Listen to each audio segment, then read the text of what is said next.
ডিম ভাজা নাকি সেই স্বাদের কারণে চলে আসলাম নতুন বাজারে। এই যে দেখেন ডিমটা আসলে ভাজতেছে কত চমৎকার করে, না খেলে বোঝা যাবে না যে এইখানকার ডিম এত মজা, এত ভালো করে ভাজতে পারে।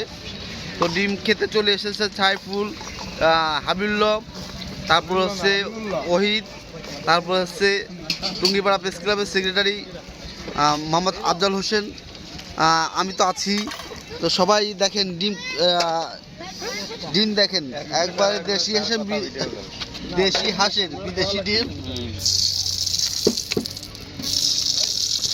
এই যে ডিম ভেঙে তেল দিয়ে দেশি হাঁসের বিদেশি ডিম দেন কত বড় বড় ডিম। এই যে ডিমটা টাস করে ভেঙে ফেলতেছে, দেশি হাঁসের ডিম কপাত করে ঢেলে দিল, টাস করে ভেঙে কপাত করে ঢেলে দিয়ে আস্তে আস্তে ঘটনাটা দিচ্ছে। এই যে ঘটনাটা চলছে। এখন এই ডিম ঢেলে দিবে দিল ঢেলে। কি ঢেলে দিল ভাই?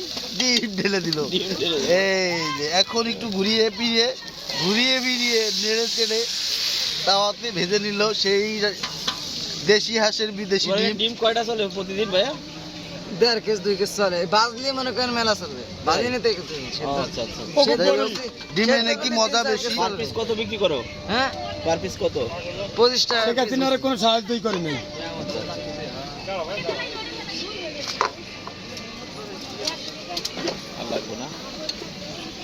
তো ডিমটা অনেকটা ভাজা হয়ে গেছে।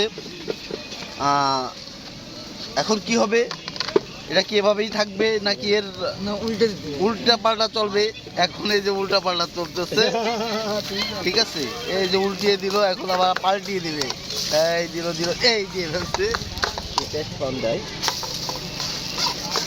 দেশি হাঁসের বিদেশি ডিম খাওয়া হচ্ছে।